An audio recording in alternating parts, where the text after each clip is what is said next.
¿Sí nos Claro, escucha usted bien? sí. Para poder iniciar.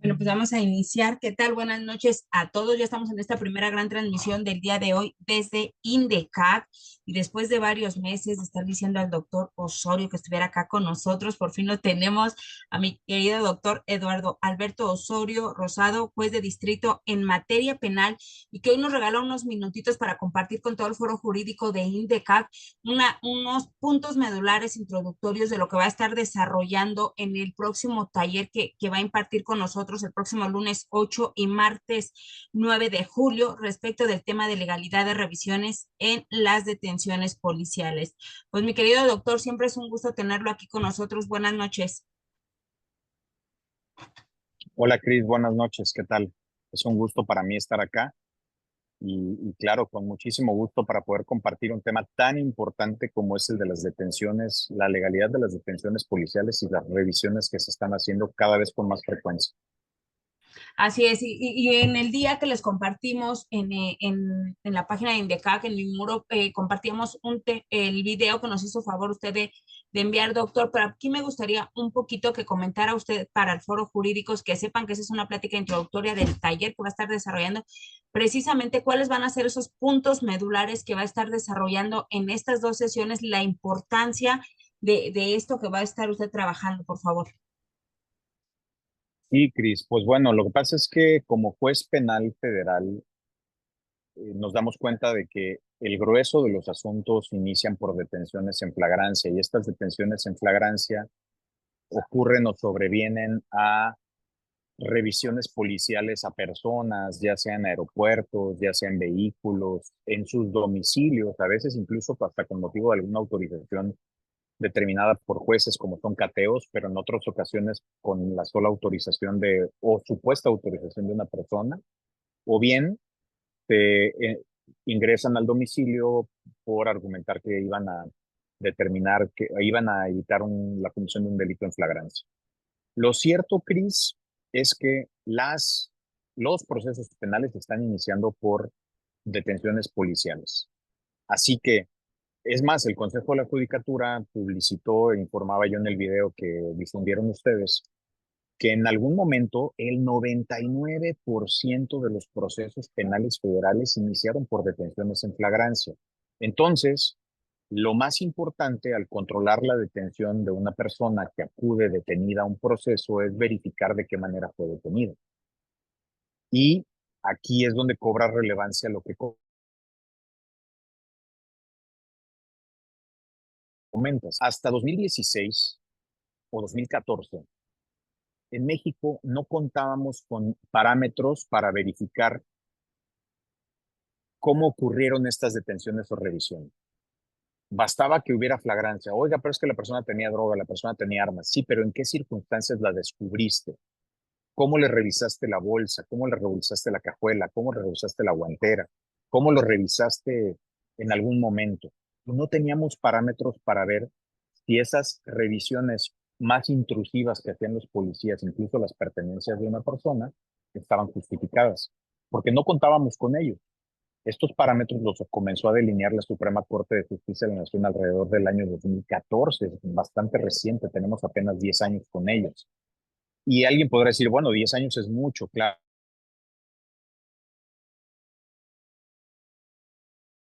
Apreciarse de cuenta que estos parámetros se comenzaron a desarrollar en 1968 en la Corte Suprema de Estados Unidos.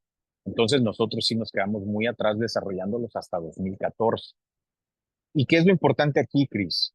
Que los ciudadanos no los conocemos, las autoridades que realizan funciones judiciales no los conocen y por tanto están realizando funciones, aunque heroicas, de las que debemos estar orgullosos porque arriesgan su vida por nosotros, las están haciendo conforme a su leal saber y entender o conforme a una práctica que ya no se justifica o que necesariamente tiene que hacerse acompañada de estos parámetros que ha fijado la Corte y que son muy sencillos, muy lógicos, muy razonables e incluso, me adelanto a decir, mejores que aquellos que creó la Corte Suprema de Estados Unidos desde 1968 en el caso Terry versus Ohio, que es el más emblemático, y después le fue dando forma a través de otros. La Corte Suprema creó, la Corte Mexicana creó los llamados niveles de contacto. Y el segundo nivel de contacto es conocido porque tiene algo que se llama control provisional preventivo, que lo hay en grado mayor o en grado menor. Entonces, nosotros debemos saber en qué momento, cuando nos detienen por una infracción de tránsito, por ejemplo, la autoridad puede hacer una revisión más intrusiva, decirnos bajes del vehículo, le voy a revisar la guantera, la cajuela, o nos pasa en carreteras. Y desafortunadamente está ocurriendo con mayor frecuencia en los aeropuertos. Cada vez me ha sucedido con mayor frecuencia, me parece que están haciendo más uso de esta práctica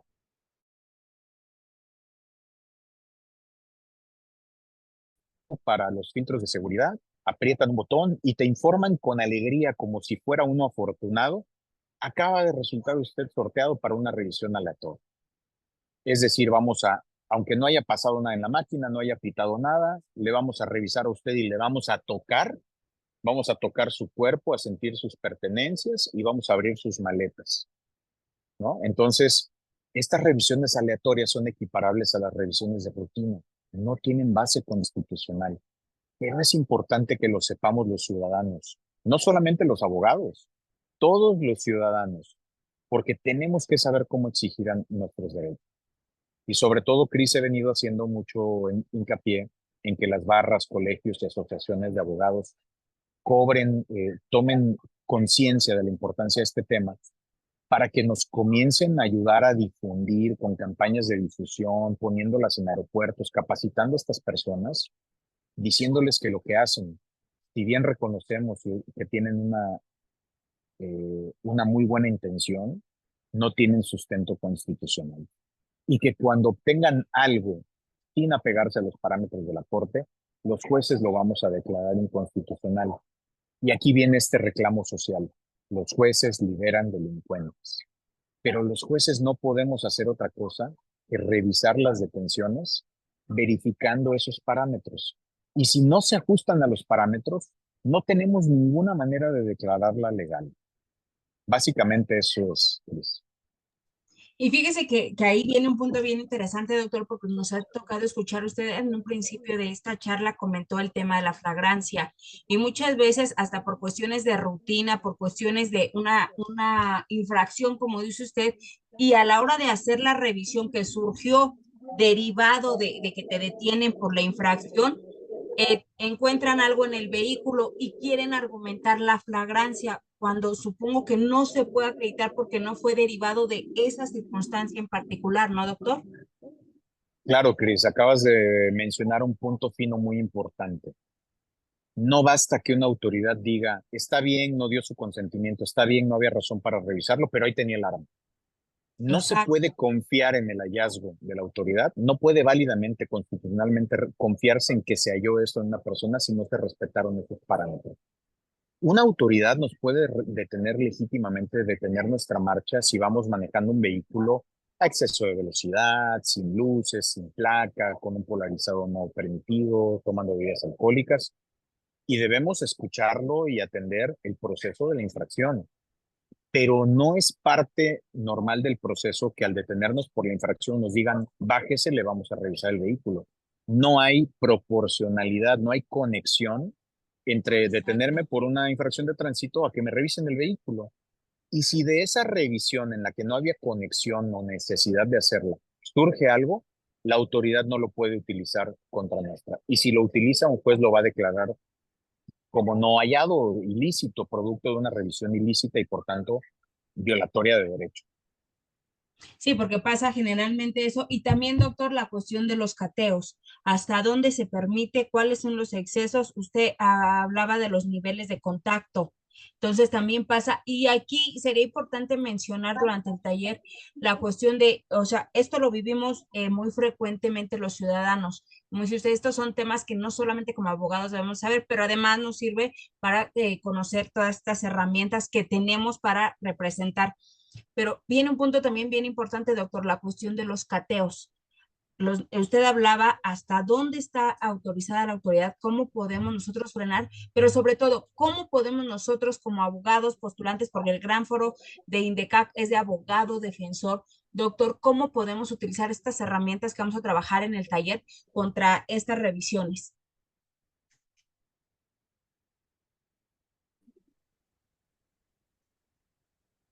Sí, Cris, perdón, ¿me escuchas? Sí, Ah, no, los cateos son una de las restricciones constitucionales al ejercicio de un derecho que es la inviolabilidad del domicilio, la privacidad, etcétera.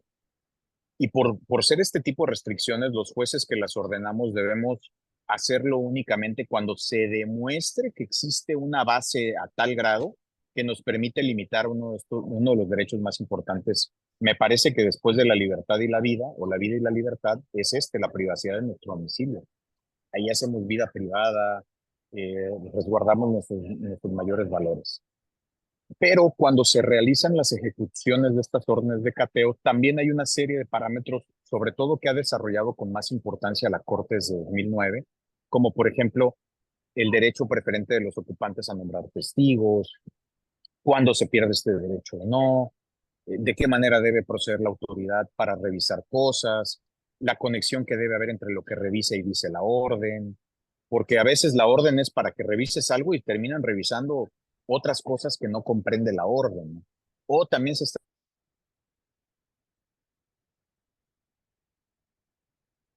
emitiendo órdenes sobre qué es lo que está autorizado para revisar.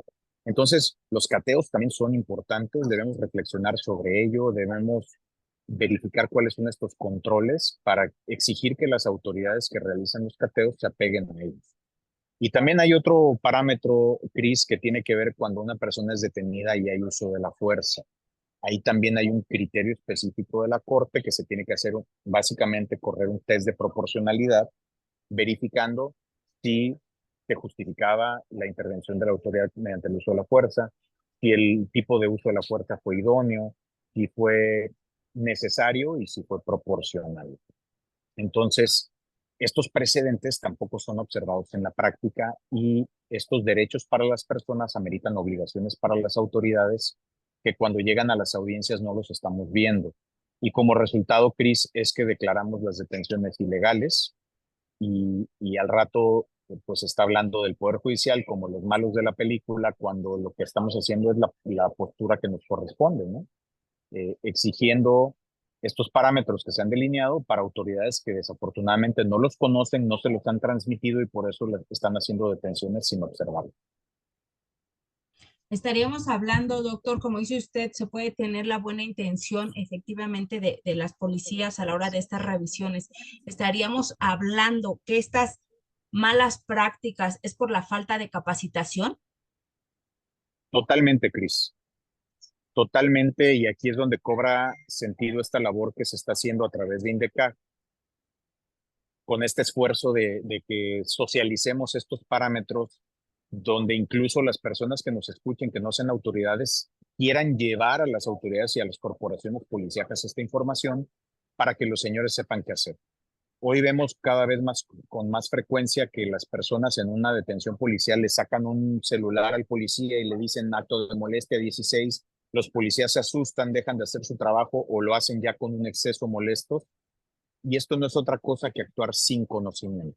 Si los señores policías o elementos de las Fuerzas Armadas supieran a ciencia cierta lo que hacen, lo harían con mayor seguridad y con mayor respeto a los derechos humanos. Hay una mano Perfecto. levantada de Michael, perdón. Ok. ¿Puede activar su micro? Sí, sí, su señoría. Yo quería hacerle una pregunta, si puede nada más. Ajá. Dígame, lo escucho. Bueno, Necesito desconectarme ya derivado a en la, un ratito, pero con mucho gusto lo escucho.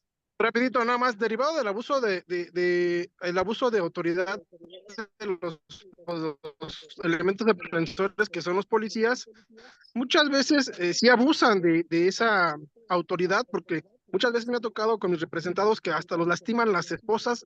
Hubo uno que sí se le quedó, ¿cómo se dice?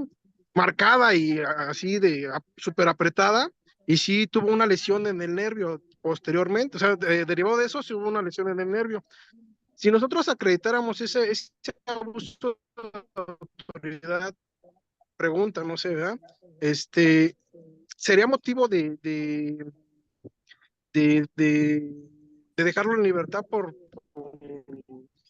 ese abuso de autoridad. En el caso que usted comenta exactamente, no, pero sí hay un criterio, no recuerdo en este momento el número, creo que es 3154, pero no recuerdo de qué año, de la primera sala que habla de la racionalidad del uso de la fuerza, y estas autoridades tienen que utilizarlo. Si no lo hacen, pues incurren en una violación, pero pudiera ser que no influya en la ilicitud de la detención, sino que genere una violación a derechos humanos posteriores a la detención. Eh, Ahora, si lo hicieran sistemáticamente policías, no quiere decir que esto no vaya a influir en la calificación de la detención, porque puede impactar en la verosimilitud de los policías. ¿Cómo puedo yo generar o tener certeza de la verosimilitud del dicho de un policía que después viola derechos humanos, ¿no?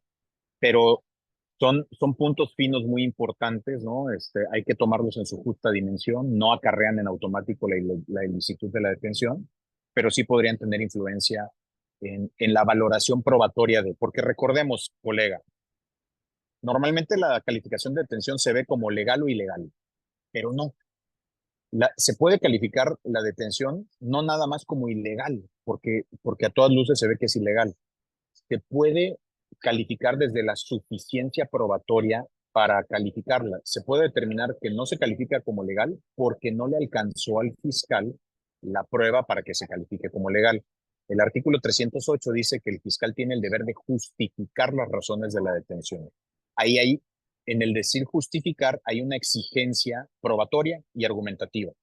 Entonces, también puede venir una no calificación de legalidad de detención, no porque sea ilegal, sino porque no le alcanzó al fiscal para justificarlo.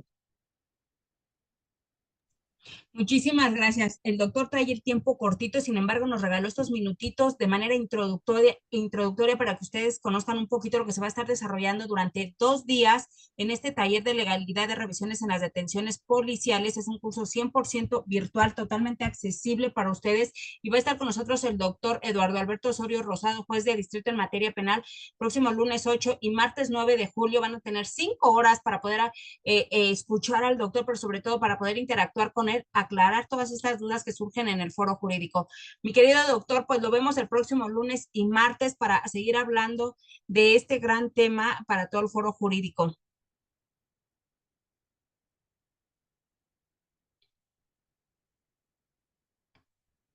Tiene apagado el micro. Sí, Cris, perdón, no lo encontraba. Sí, no, va a ser un gusto para mí compartirlo. La verdad es que este es uno de los temas de los que más me gusta hablar por la función que tiene didáctica, en la que todos queremos que las cosas funcionen en la sociedad adecuadamente y queremos que los policías, de quienes siempre he dicho que nos sentimos orgullosos, hagan su trabajo con conocimiento de causa, que sean más profesionales en él. Muchas gracias, Cris. Va a ser un gusto para mí compartir con todos. Bueno, pues los esperamos. Recuerden, ya les he dejado toda la información para que puedan inscribirse, estar en estas 5 horas de capacitación con el doctor Osorio este próximo lunes 8 y martes 9 de 19:30 horas a 22 horas. Los esperamos y mil gracias por estos minutos, doctor. Con mucho gusto, Cris y comunidad de Indecaj. Hasta luego. Muchísimas gracias. Gracias a todos. Ahí les hemos dejado la información.